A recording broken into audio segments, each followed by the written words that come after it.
Autoidolatria. Aquele que se gloria, glorie-se no Senhor. Porque ninguém pode lançar outro fundamento, além do que foi posto, o qual é Jesus Cristo. 1 Coríntios 1:31, 3-11. A sedução do cristianismo definitivamente não está mais confinada a elementos marginais. Os mitos freudianos, junguianos do determinismo psíquico e do inconsciente foram tão universalmente aceitos que essas suposições infundadas agora exercem uma influência fundamental sobre o pensamento cristão em todas as áreas da Igreja. A prática da visualização xamanística percorre todo o espectro da cura interior a técnicas de autoajuda, e esta última envolve várias formas de auto-hipnose, desde as afirmações positivas e a confissão positiva até fitas de persuasão subliminar. Essa sedução atinge agora cada aspecto da vida cristã, e infecta o cristianismo dos carismáticos aos anticarismáticos, de liberais a conservadores, de católicos a protestantes, de clérigos a leigos. Como principal veículo de sedução que une a maior parte de seus elementos, a psicologia é um cavalo de Troia por excelência, que passou por todas as barreiras sem ser detectado. Em 1973, Jay Adams, autor de muitos livros sobre aconselhamento cristão, proferiu uma série de palestras num dos principais seminários evangélicos nas quais enfatizou a necessidade de aderir unicamente à Bíblia e evitar influências psicológicas. Adams disse aos alunos e professores: "Penso que não preciso alongar muito este ponto. Tenho certeza de que a razão primeira pela qual fui convidado para fazer estas palestras é nossa convicção comum sobre este imperativo vital." Adams deixou bem clara a sua convicção: "Na minha opinião, advogar, permitir e praticar dogmas psiquiátricos e psicanalíticos dentro da Igreja é tão pagão e herético, e, portanto, perigoso, quanto propagar os ensinos das seitas mais bizarras. A única diferença vital é que as seitas são menos perigosas porque seus erros são mais identificáveis." Ele advertiu aquele grupo de futuros pastores, membros de suas congregações, presbíteros, diáconos e colegas de ministério, sem falar de crentes que são psiquiatras e psicólogos, podem fazer pressão e tentar dissuadi-los de qualquer resolução definitiva de tornar seu aconselhamento inteiramente baseado nas Escrituras. Eles poderão insistir que vocês não podem usar a Bíblia como um livro-texto de aconselhamento, tentarão intimidá-los sugerindo que o seminário não os preparou adequadamente para esse trabalho, tentarão vocês a adotarem todo tipo de artefatos psicológicos reluzentes para servirem de acessórios à Bíblia, e geralmente exigirão que vocês abandonem o que eles julgam, silenciosa ou abertamente, uma base arrogante, insular e inapelavelmente inadequada para o aconselhamento. Poderão até mesmo advertir e ameaçar, enquanto fazem uma caricatura do método bíblico: pense no dano que pode causar ao simplesmente distribuir versículos bíblicos como se fossem receitas ou pílulas. O seminário onde essas palavras foram proferidas permanece como um baluarte da verdade bíblica, um dos poucos seminários que não possuem um departamento de psicologia. A despeito disso, a psicologia conseguiu fazer avanços crescentes. 12 anos depois das palestras de Adams, o curso que ainda é conhecido como aconselhamento pastoral é ensinado por 2 psiquiatras e um psicólogo. Eles advogam a falsa concepção muito comum de que a psicologia é científica. Na verdade, ela é uma falsa ciência, crivada de contradições e confusão. O livro-texto usado no seminário, de autoria conjunta da equipe de aconselhamento pastoral, apresenta a exata antítese do que Jay Adams percebeu ser a orientação daquela escola em 1973. Um dos conceitos básicos que subjazem este livro é que toda verdade é verdade que procede de Deus, sem importar onde seja encontrada. Os autores esperam que este livro ajude a reduzir o antagonismo que os crentes possam ter experimentado em relação à psicologia. Sedução psicológica. O problema básico com a abordagem de que toda verdade é verdade que procede de Deus está no fato de que a psicologia se arroga a oferecer respostas que, mesmo que fosse uma ciência, jamais poderia oferecer. Não temos qualquer problema com a química, a medicina ou a física, mas com a pretensão da psicologia em entender e lidar cientificamente com o coração do homem, que é um ser espiritual criado à imagem de Deus. Tentar lidar cientificamente com a conduta humana significa negar ao homem vontade livre e natureza espiritual. Se consciência, personalidade e reações humanas pudessem ser científica ou psicologicamente explicadas, então dizer eu te amo teria tanto significado quanto dizer estou com dor de barriga. Amor e alegria, assim como um senso de justiça, beleza e significado, seriam todos apenas o produto de processos naturais, governados por leis cientificamente explicáveis, e portanto sem significado. A psicologia, em contraste com o aconselhamento bíblico, por sua própria definição, não pode nem explicar nem lidar adequadamente com o homem como Deus o criou, muito menos como Deus deseja que o homem redimido seja por meio de Cristo que nele vive. A ciência pode lidar com coisas como deficiências de nutrição ou desequilíbrios químicos no cérebro, mas nada tem a dizer com respeito à mente, que não é física. Além disso, a psicologia não apenas pretende tratar cientificamente problemas que não consegue sequer definir, muito menos resolver, mas alega que supre as necessidades que a Bíblia afirma ser a única capaz de suprir. Assim, no sentido mais amplo do termo, a psicologia é uma religião rival que jamais poderá ser unida ao cristianismo. Além disso, a psicoterapia envolve o perigo implícito em todas as religiões falsas. Aqueles que a praticam se expõem a todo tipo de ilusões demoníacas. Se a Bíblia é verdadeira, então a psicologia se propõe oferecer algo de que não precisamos. Visto como pelo seu divino poder nos têm sido doadas todas as coisas que conduzem à vida e à piedade segundo Pedro 1,3. Eu vim para que tenham vida e a tenham em abundância João 10,10. Disto também falamos, não em palavras ensinadas pela sabedoria humana, mas ensinadas pelo Espírito. 1 Coríntios 2,13. G. Campbell Morgan descreve a vida cristã nos seguintes termos: Cristo precisa ser formado interiormente pela comunicação de si mesmo. Aqui chegamos no reino do mistério. Ninguém pode entender perfeitamente o ato do Espírito de Deus pelo qual ele comunica à alma de uma pessoa a própria vida de Cristo. Naquele momento em que a alma se submete às exigências de Cristo, Cristo é formado nela pelo Espírito Santo.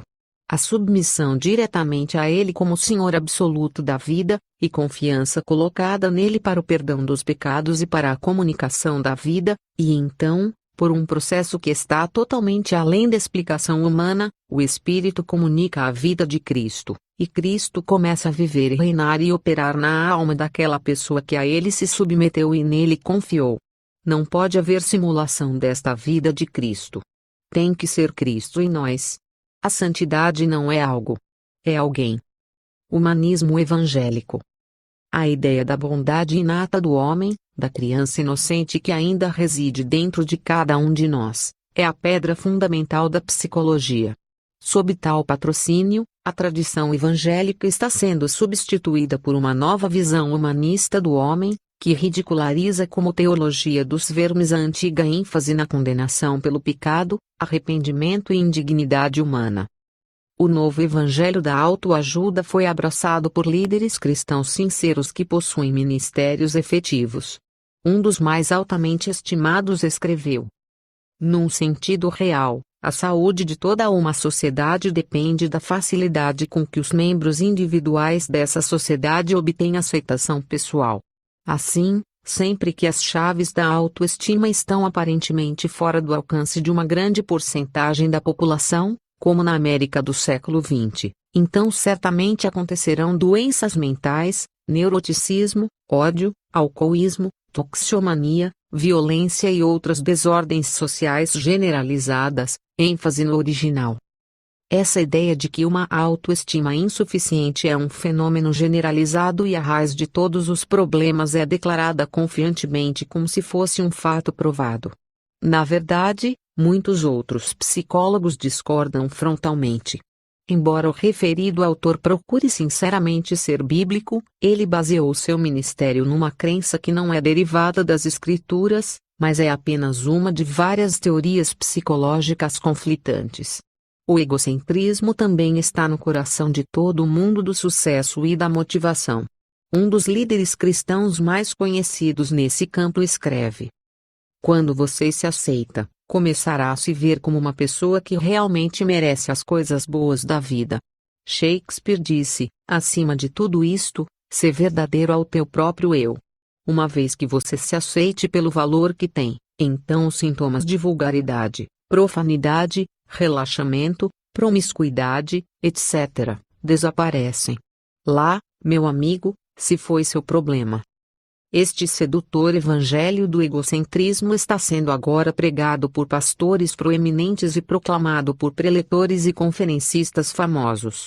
Essa psicologia egocêntrica disfarçada com trajes cristãos seria facilmente reconhecida como a fraude que realmente é, não fosse pelo fato de que aquilo que supostamente é verdade que procede de Deus na psicologia estar recebendo autoridade pelo menos igual à da Bíblia. As Escrituras discordam da presente avaliação de que muitos dos problemas da humanidade derivam de uma falta de autoestima ou amor próprio. Em contraste, o apóstolo Paulo adverte que o amor próprio estará na raiz de muitos desses problemas no final dos tempos. Não estaremos nós assistindo ao cumprimento desta profecia em nossos dias? Sabe, porém, isto, nos últimos dias sobrevirão tempos difíceis, pois os homens serão egoístas, avarentos, jactanciosos, arrogantes, blasfemadores, desobedientes aos pais, ingratos, irreverentes, desafeiçoados, implacáveis, caluniadores, sem domínio de si, cruéis, inimigos do bem, traidores, atrevidos, infatuados, antes amigos dos prazeres que amigos de Deus. 2 Timóteo 3, 1-4.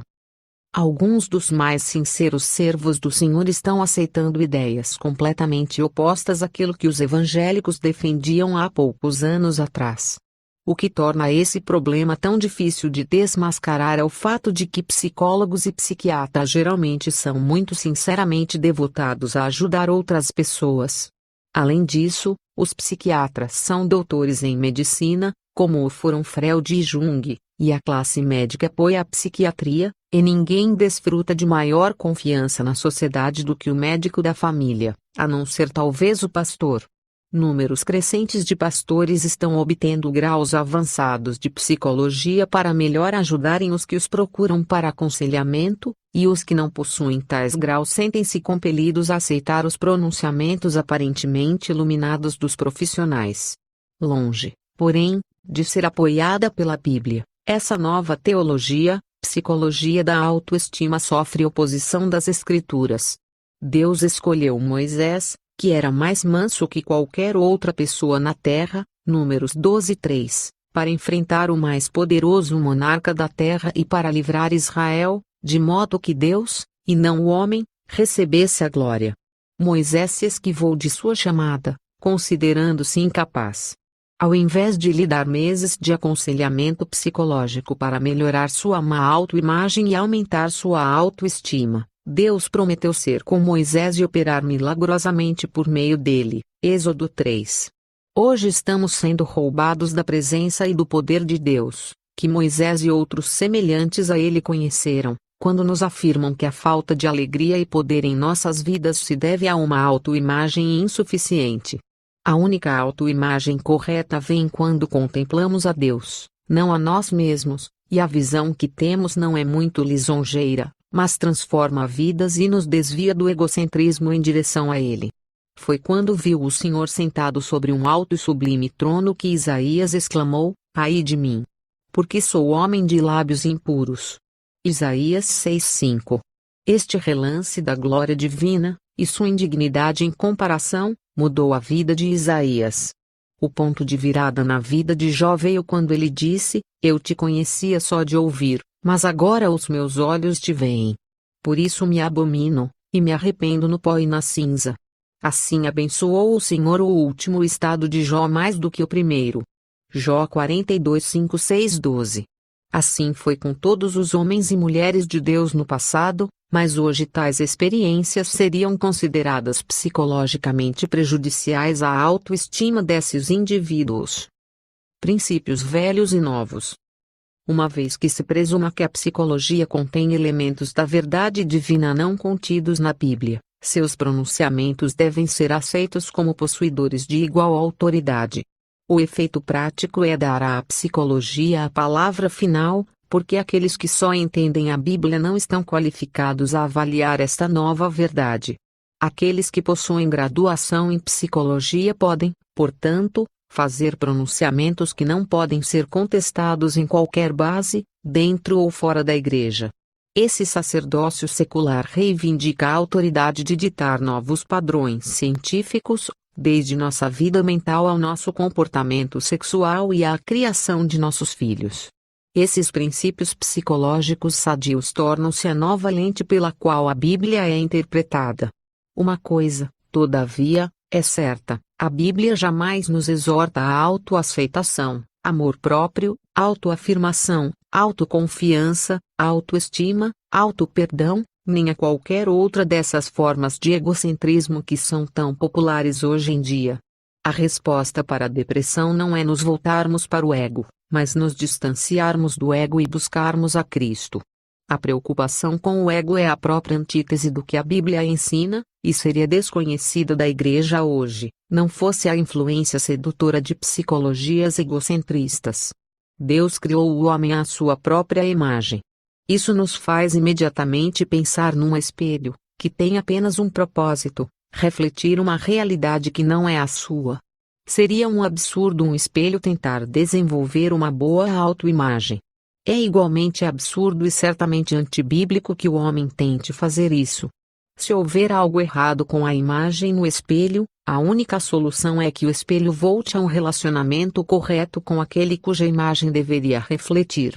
Assim acontece com o homem que foi criado para refletir a imagem de Deus. Na medida em que nos focalizarmos numa autoimagem, não importa quão sinceramente, estaremos privando a nós mesmos e a Deus daquele relacionamento que devemos ter com Ele se quisermos refletir apropriadamente a sua imagem. Parece ser impossível deter a proliferação dessas teorias antibíblicas, ilógicas e insustentáveis. Deveria ficar bem claro que nenhuma dessas teorias egocentristas nos livra do ego, que é nosso verdadeiro inimigo. Pelo contrário, o ego está sendo fortalecido com maior estima, confiança, afirmação, etc. para reinar sobre seu domínio. A única coisa que a Bíblia nos manda fazer com o ego é negá-lo, aceitando a morte de Cristo como se fosse a nossa própria. Isso era suficiente para os apóstolos e a igreja primitiva. O que se sugere é que isso não funciona mais hoje. Negarmos-nos a nós mesmos despedaçaria nossa frágil autoestima e assim destruiria nosso senso de personalidade autêntica. As seguintes sugestões de um autor cristão representam muito do que é popular hoje em dia. Para melhorar sua autoimagem, faça uma lista de suas qualidades positivas num cartão e guarde-o com você para consulta a qualquer hora. De vez em quando vanglorie-se. Puxe brasa para sua sardinha.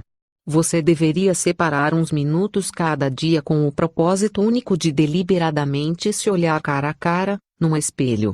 Ao fazer isso, repita algumas afirmações positivas de coisas que fez. Use sua lista de vitória do passo 10. Repita então muitas das coisas que outras pessoas dizem a você ou sobre você que sejam positivas. Também há casos em que uma cirurgia plástica pode ser muito útil na melhoria da autoimagem.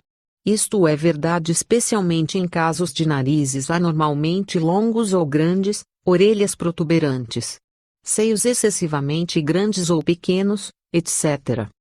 Estranhamente, muito poucos na liderança da igreja parecem sentir-se perturbados com o fato de que o cristianismo está começando a soar como a psicologia humanista. Compare-se o que líderes cristãos estão dizendo com a seguinte declaração do psicoterapeuta Nathaniel Branden, de Los Angeles, autor de Psychology of Self, A Psicologia do Ego, e Honoring Thyself, Honrando o Ego. O pecado, mesmo a violência criminal, é visto como um problema psicológico. Ninguém pratica o mal por vontade própria, Todos são vítimas de uma doença pela qual ninguém pode ser responsável. Uma praga de autoconceito negativo está varrendo nosso mundo e essa é a causa de tudo que está errado. Branden explica. Não consigo pensar em um único problema psicológico, da depressão ao medo da intimidade à violência criminal, que não seja relacionado a um autoconceito negativo. Até que estejamos dispostos a honrar o ego e orgulhosamente proclamar nosso direito de fazê-lo, não poderemos lutar pela autoestima, nem poderemos alcançá-la. Em contraste com as novas ideias que foram tomadas de empréstimo à psicologia egocentrista, William Law apresenta a visão que a Igreja sustentou por séculos. Os homens estão mortos para Deus por estarem vivendo para o ego. Amor próprio, autoestima e autossatisfação são a essência e a vida do orgulho, e o diabo, o pai do orgulho, nunca está ausente de tais paixões, nem deixa de ter influência nelas. Sem a morte para o ego não há escape do poder de Satanás sobre nós. Para descobrir a mais profunda raiz e a força férrea do orgulho e da autoexaltação, é preciso entrar na câmara secreta da alma humana, onde o Espírito de Deus, o único que pode produzir humildade e submissão reverente, foi impedido de entrar por causa do pecado de Adão. Aqui, no íntimo mais profundo do ser humano, o ego teve seu terrível nascimento, e estabeleceu seu trono, governando sobre um reino de orgulho secreto, do qual toda pompa e as vaidades externas são apenas brinquedos infantis e transitórios. A imaginação, como o último e mais fiel apoio do ego, coloca a seus pés mundos invisíveis, e o coroa com vinganças secretas e honras imaginárias. Este é o ego satânico, natural, que deve ser negado e crucificado, caso contrário não haverá um discípulo de Cristo. Não há interpretação mais clara do que esta para as palavras de Jesus: aquele que não se negar a si mesmo, não tomar a sua cruz e me seguir. Os invisíveis, e o coroa com vinganças secretas e honras imaginárias. Este é o ego satânico, natural, que deve ser negado e crucificado, caso contrário não haverá um discípulo de Cristo. Não há interpretação mais clara do que esta para as palavras de Jesus: aquele que não se negar a si mesmo, não tomar a sua cruz e me seguir, não pode ser meu discípulo. Uma epidemia de humildade. O que foi dito acima não é apenas o ensino da Bíblia, mas um fato que até mesmo os descrentes percebem em seus corações, que o pecado fundamental da humanidade é o orgulho. Todos nós, por natureza, pensamos bem demais acerca de nós mesmos. Essa verdade bíblica, há tanto estabelecida, foi considerada um erro recentemente. Iluminados pela psicologia, pastores e líderes cristãos estão agora proclamando que o problema fundamental da humanidade não é, no fim das contas, o orgulho, e sim a humildade. Não é pensarmos bem demais a nosso respeito, é pensarmos mal. Todos temos uma autoimagem ruim, ou autoestima insuficiente, da qual nada, exceto rituais psicoterapêuticos que foram cristianizados para consumo na igreja, pode nos libertar. No entanto, esse conselho da psicologia está em conflito direto com Filipenses 2:3, por humildade, considerando cada um dos outros superiores a si mesmo. A clara advertência de Paulo em Romanos 12:3, para não pensarmos de nós mesmos mais do que convém, é hoje distorcida de modo a significar que o maior perigo que enfrentamos é não pensar suficientemente bem a nosso próprio respeito. Sob essa nova inspiração que nos foi dada pelos apóstolos da psicologia, líderes cristãos estão devotando sermões, seminários e até livros inteiros ao evangelho da autoestima. Se é que existe, tal epidemia de inferioridade seria um marco único na história da humanidade, e seria causada, sem dúvida, pela inundação de palestras, sermões e livros que advertem contra ela. Ao invés de ser sal e luz, a Igreja adotou a filosofia mundana de sucesso e honrou seu estereótipo da pessoa autoconfiante e autoafirmada que transpira autoaceitação e uma boa autoimagem. Craig W. Ellison editou Self-Esteem, Autoestima, uma compilação dos escritos de proeminentes psicólogos cristãos sobre o assunto, e o livro foi publicado pela Associação Cristã de Estudos Psicológicos. Chega a ser irônico que a ideia moderna que esses homens aceitaram e pregaram não se opõe apenas à verdade divina, mas é contradita pelas descobertas da própria psicologia.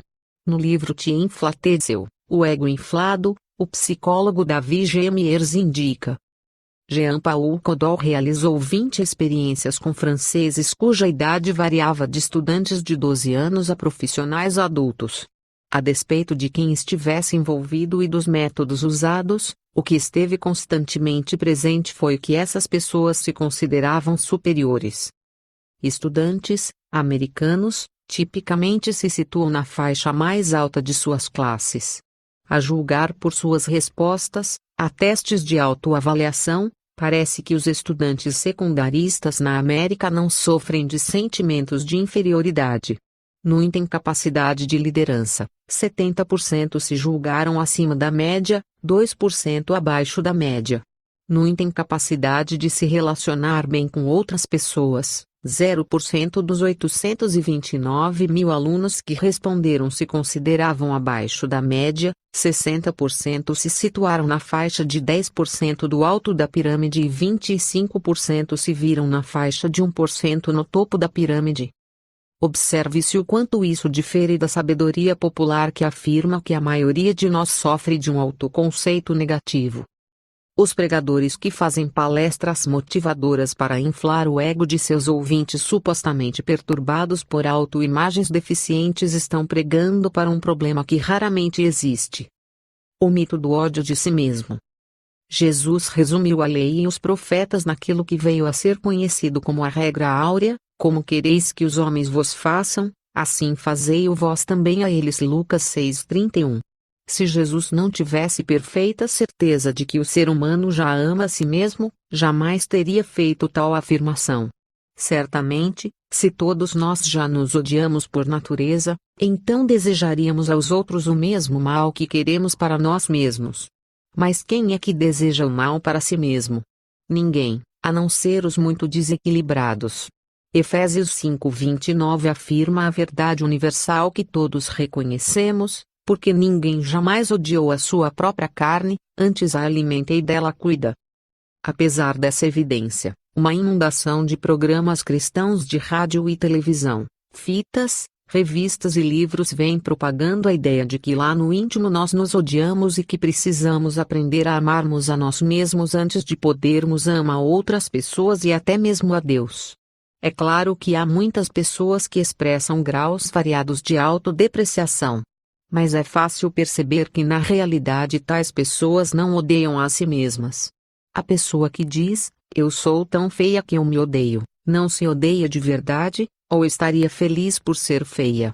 E porque ama a si mesma que fica perturbada com sua aparência e com a maneira pela qual outras pessoas reagem a ela. A pessoa que geme em meio à depressão e diz que se odeia por ter desperdiçado sua vida estaria de fato feliz por ter desperdiçado sua vida, caso se odiasse de verdade. O fato é que a razão de estar infeliz por ter desperdiçado sua vida é seu amor a si mesma. O criminoso aparentemente carregado de remorso, que diz odiar-se pelos crimes que cometeu, deveria então estar feliz por se achar sofrendo na prisão. No entanto, espera escapar a esse destino, o que prova que ele se ama, apesar de suas afirmações de que abomina a si mesmo. Assim acontece com a pessoa que tira a própria vida. A maior parte dessas pessoas trágicas considera o suicídio uma fuga, mas quem ajuda alguém a quem odeia a fugir? O suicídio é o último halo do ego tentando escapar às circunstâncias sem consideração por qualquer outra pessoa.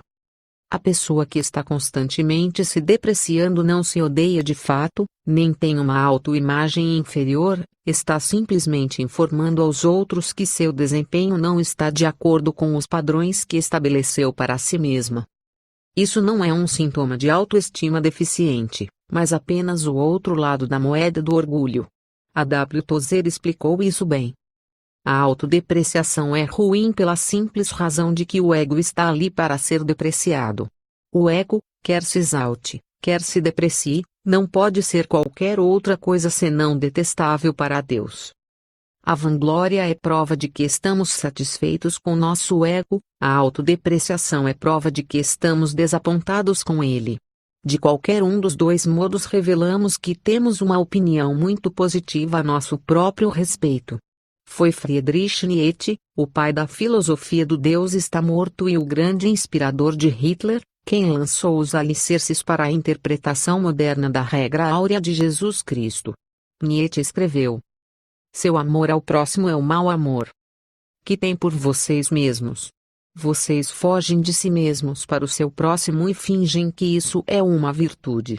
Mas eu percebo o seu altruísmo. Vocês não suportam a si mesmos, e não amam a si mesmos o bastante. Nietzsche está afirmando que deixamos de amar nosso próximo como a nós mesmos porque não nos amamos o bastante. Ele foi o primeiro a reclamar dessa epidemia de autodepreciação que os líderes evangélicos de hoje estão lamentando. Por 1900 anos a Igreja aprendeu que somos seres egocêntricos por natureza, que não precisam aprender a amar a si mesmos. Somos exortados, isto sim, a amarmos a Deus e os outros. Há uma excelente discussão desse tema em Tidanger of Self-Love, o perigo do amor de si mesmo, de Paul Brownback, Moody Press, Chicago, 1982. No entanto, sob a influência de Fromm e outros psicólogos, a Igreja aceitou a ideia de que quando Jesus disse, amarás o teu próximo como a ti mesmo, ele estava ensinando que devemos, antes de tudo, aprender a amar a nós mesmos antes de podermos amar a Deus e a nosso próximo. Robert Schuller foi um dos primeiros líderes eclesiásticos a assumir e a promover essa reinterpretação radical em seu livro Self-Love, The Dynamic Force of Success, Amor de si mesmo, a força dinâmica do sucesso. Muitos outros seguiram seus passos, até ao ponto em que hoje essa é a interpretação comumente aceita, ouvida em muitos púlpitos evangélicos. Erros psicoterapêuticos, não importa quão sincero seja quem os advoga, inevitavelmente corromperão a crença dessa pessoa na doutrina das Escrituras. A afirmação feita por Jesus sobre nosso dever de amarmos o próximo como a nós mesmos não é limitada a pessoas que tenham um saudável amor por si mesmas. Tal distinção, que psicólogos cristãos procuram fazer, não pode ser derivada da Bíblia. Essa ordem é para todos nós, e não há sequer o menor indício de que algumas pessoas não sejam capazes de se amar de maneira correta ou suficiente para entenderem e obedecerem o que Jesus ordenou. As exortações bíblicas para que não pensemos de nós mesmos mais do que convém, quando interpretadas à luz da psicologia moderna, são entendidas como advertências para não pensarmos pouco a respeito de nós mesmos. As pessoas que não aceitam esse novo evangelho são classificadas como gente que não conhece psicologia, mesmo que possam ser bem maduras em sua compreensão das Escrituras. Estimular o egocentrismo em criaturas cujos pecados mais destrutivos estão centrados no ego é como derramar gasolina num fogo que já está fora de controle. A W. Tozer põe tudo em perspectiva ao dizer: o ego é uma das plantas mais resistentes que crescem no jardim da vida. Na verdade, ele é indestrutível por qualquer meio humano. Quando estamos certos de que está morto, ele reaparece em outro lugar, forte como nunca, para perturbar nossa paz e envenenar o fruto de nossas vidas. O crente vitorioso nem exalta nem deprecia a si mesmo. Seus interesses mudaram do ego para Cristo. O que ele é ou não é já não o preocupa. Ele crê que foi crucificado com Cristo e não deseja elogiar ou depreciar tal homem. Psicoterapeutas desiludidos. A esta altura já deve estar claro ao leitor que a psicologia está desempenhando um papel principal numa contínua e alarmante sedução do cristianismo. O grande respeito e indiscutível autoridade concedida a esse imperador pagão dentro da Igreja é ainda mais surpreendente em vista do fato de que sua nudez já foi amplamente exposta pelos próprios psicólogos e psiquiatras seculares. No entanto, apesar da tripulação do navio psicológico tentar desesperadamente tapar os buracos no casco dessa embarcação que obviamente está indo a pique, os crentes continuam a subir a bordo com entusiasmo cada vez maior. Isso é ainda mais incrível quando se considera que eles estão vendendo seu direito de primogenitura bíblico não para comprar um pote de ensopado, mas uma passagem num navio fadado ao naufrágio.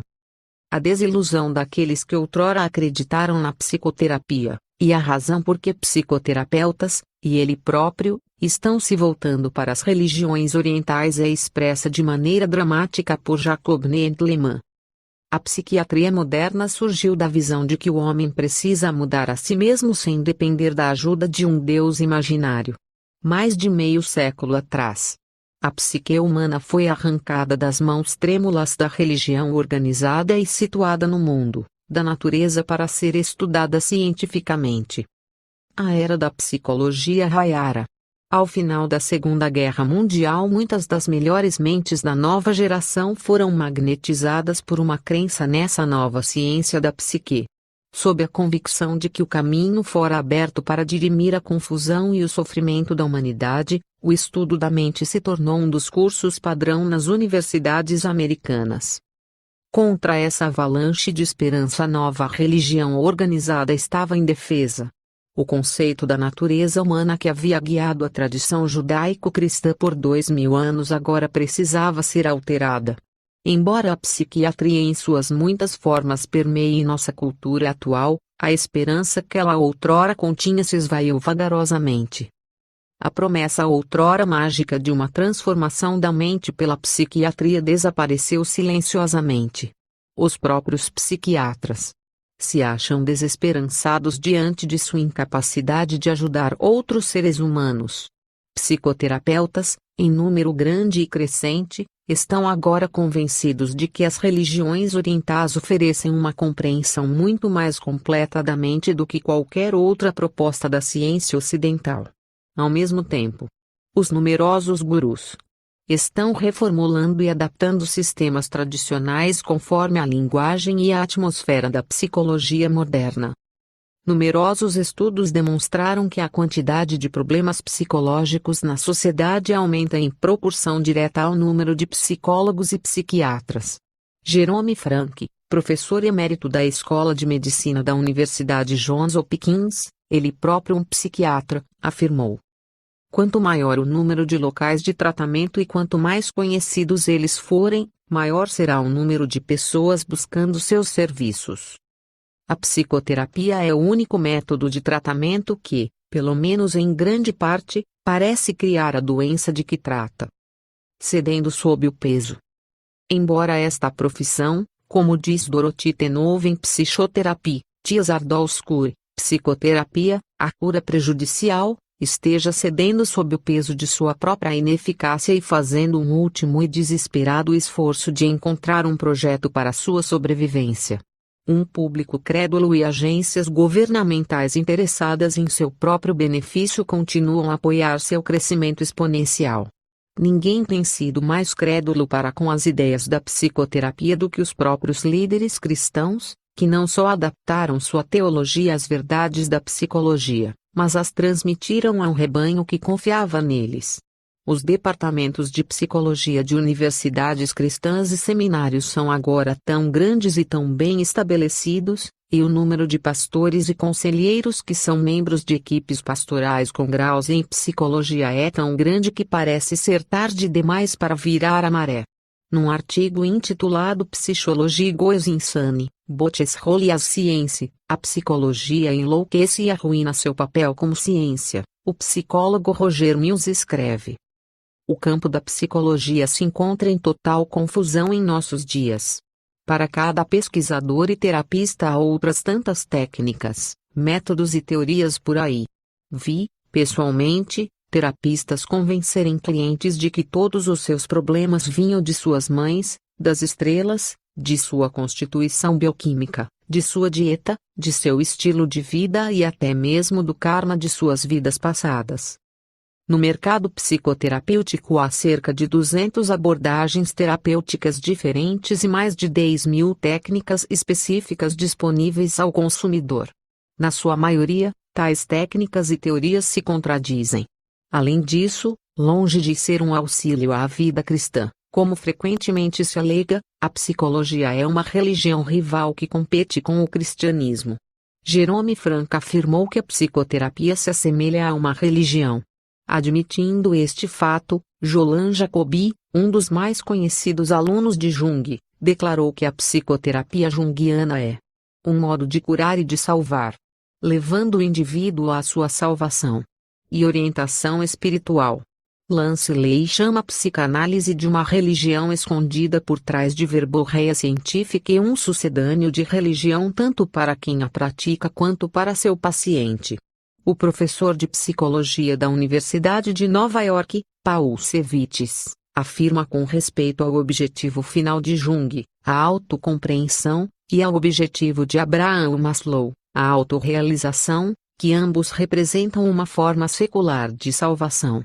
William Kirkpatrick, que finalmente percebeu que sua devoção à psicologia o estava levando para longe do cristianismo, escreve: a despeito da criação de um virtual exército de psiquiatras, psicólogos, psicometristas, conselheiros e assistentes sociais, não houve qualquer queda no índice de doenças mentais, suicídio, alcoolismo, toxicomania, violência contra crianças, divórcio, homicídio e violência generalizada.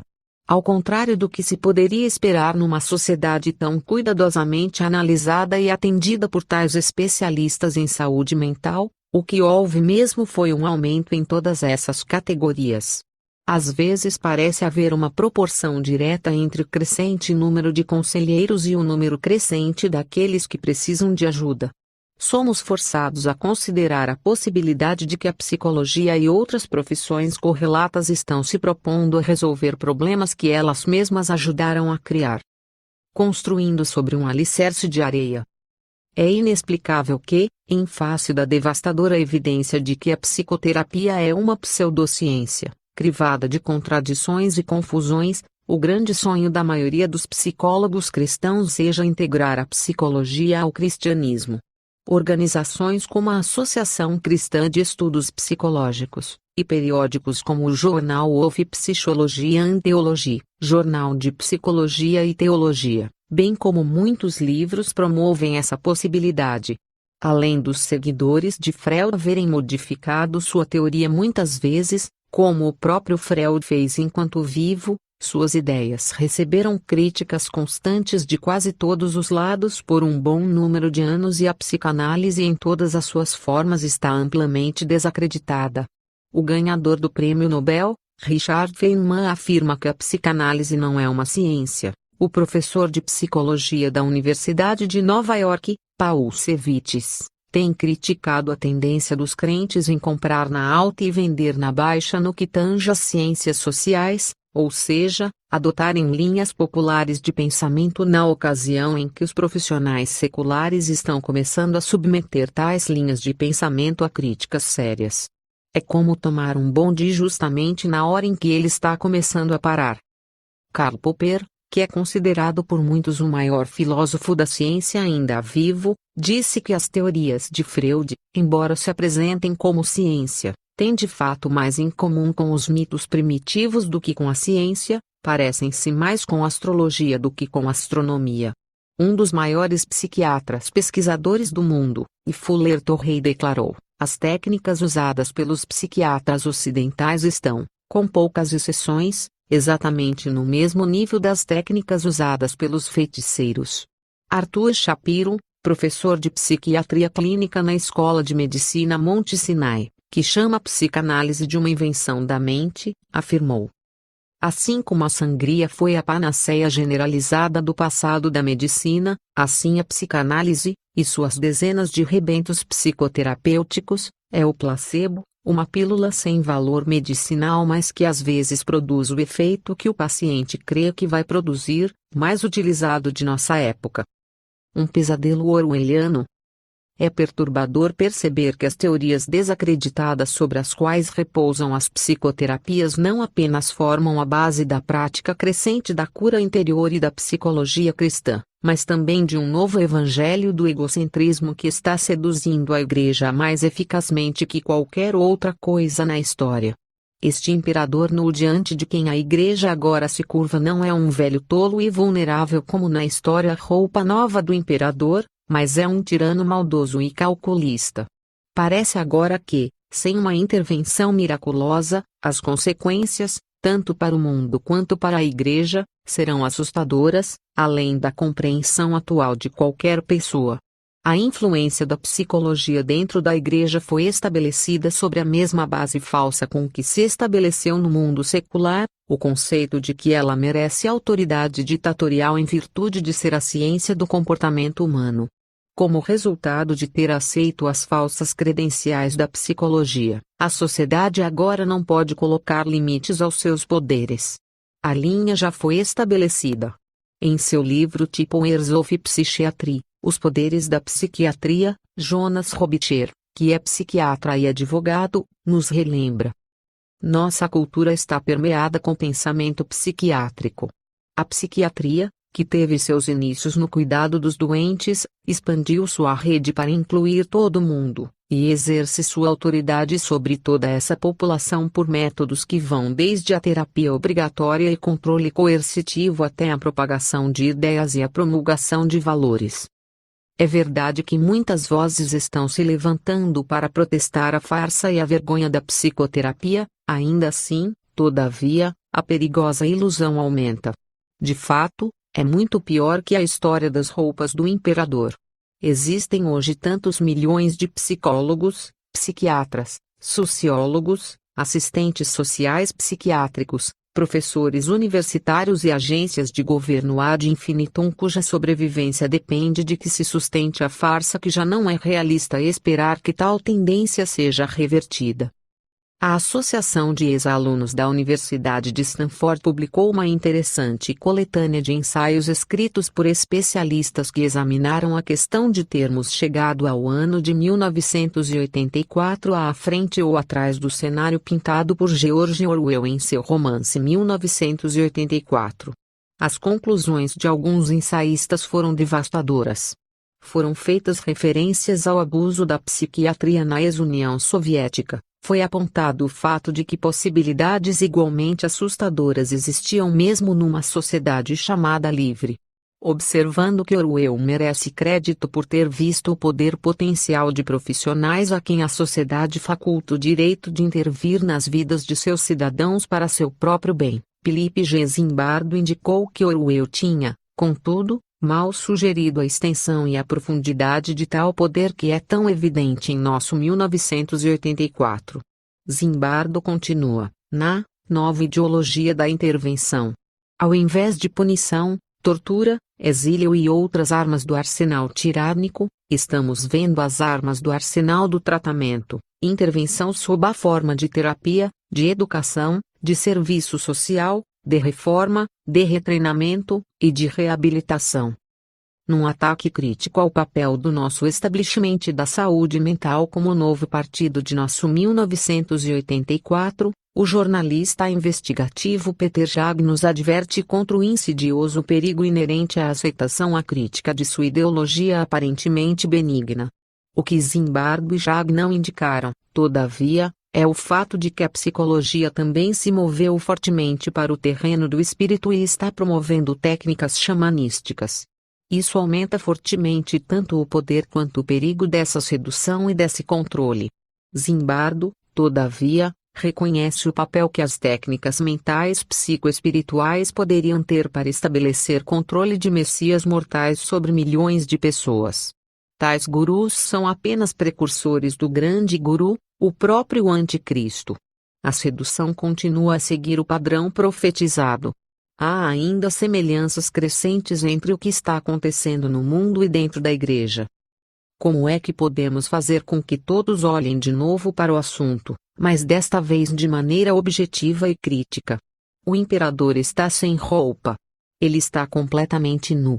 Tantos líderes respeitados e sinceros, porém, estão elogiando a beleza de suas vestes imperiais que aqueles que não veem o tecido fabuloso estão convencidos de que sua visão é defeituosa, e são estimulados a usarem sua imaginação.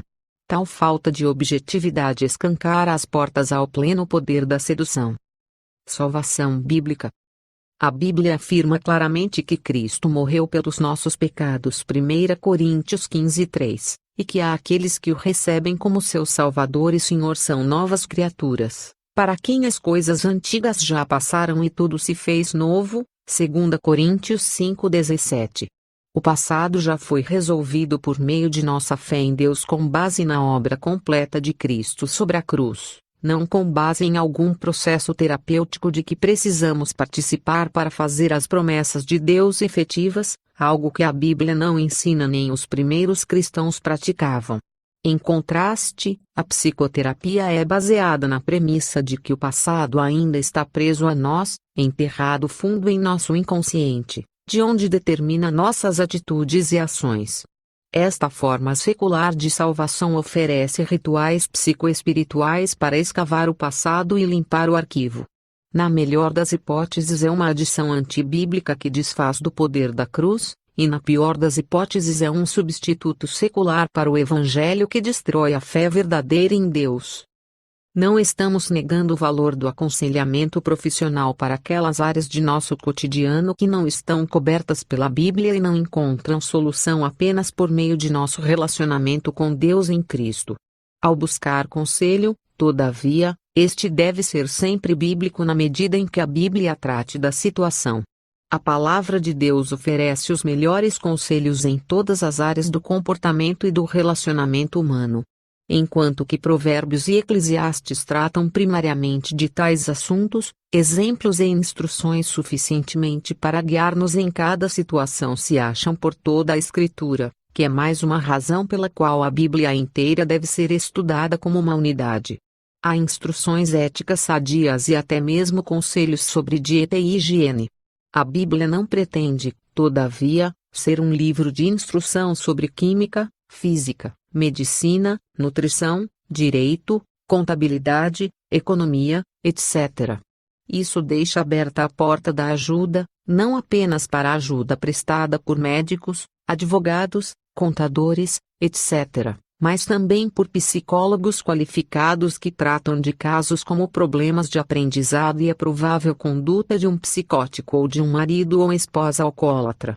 É raro o psicólogo, todavia, cujo conselho, mesmo nessas áreas limitadas, esteja livre da contaminação por pressuposições e práticas falaciosas que permeiam a psicologia como um todo.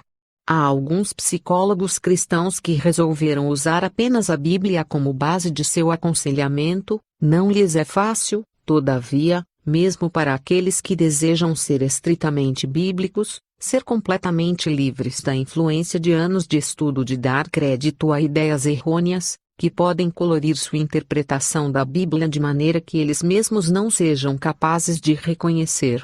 O que realmente precisamos é abandonar qualquer preocupação com o ego e nos voltar para Cristo. Deus nos redimiu por causa de quem Ele é, não por causa do que somos, nem mesmo por causa do que Ele pode nos fazer ser. Deus nos ama porque Ele é amor, não porque sejamos amados ou amáveis. Aí está a base para uma confiança inabalável. O novo ensino de que Deus me valorizou tanto que Cristo morreu por mim pode me fazer sentir inicialmente mais seguro, mas tal sensação só vai durar enquanto eu tiver tal senso de valor pessoal. Ao voltar-me daquele que ama para mim mesmo como objeto de seu amor, estou sendo privado da verdadeira alegria e liberdade que se acham nele e apenas nele. Saber que Deus me ama não por causa do que eu sou, mas por causa de quem Ele é realmente, me liberta de fato e me dá uma segurança que o Evangelho da autoestima jamais poderá produzir.